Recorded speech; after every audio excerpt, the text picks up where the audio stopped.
It really seems like this standoff that was really going on in Reykjavik throughout the better part of the day has now, I wouldn't say been decided, but certainly all parties have come together and seem to have worked something out at least. It was a statement that we've gotten from the deputy head of the Progressive Party, which is the party that the Prime Minister is also a part of, saying that the Prime Minister will resign, but that he will stay in place as the leader of the Progressive Party.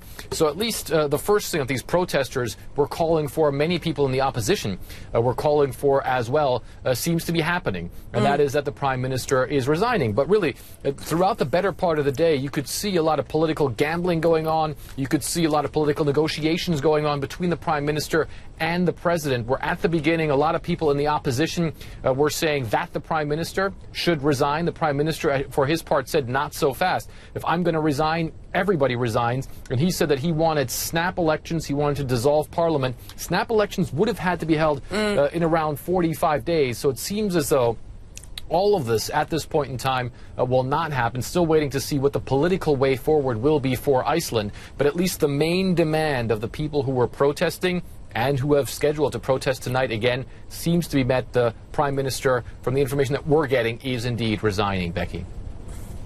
Yeah, and remind us just briefly what they were protesting. How has he been caught up in this Panama Papers scandal?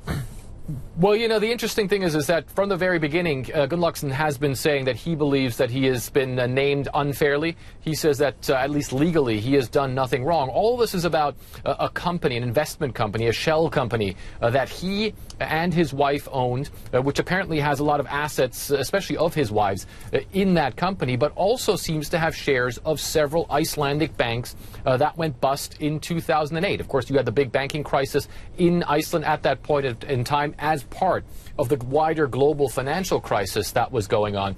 Now, he says that he sold his share in that company, which is called Wintris, to his wife before any of that would have become relevant to his career as a parliamentarian, and before he would have had to disclose any of that to the parliament and to any sort of oversight committee for politicians in Iceland. And so he again says that he did nothing wrong legally. However, there are, of course, many in Iceland who say, yes, maybe legally this was all sound, but ethically it's not something that they want their Prime Minister to be a part of, especially considering all the problems that Iceland had after the 2008 financial crisis, where, of course, big economic downturn, a lot of jobs lost, a lot of people facing economic hardship, and really the country coming back.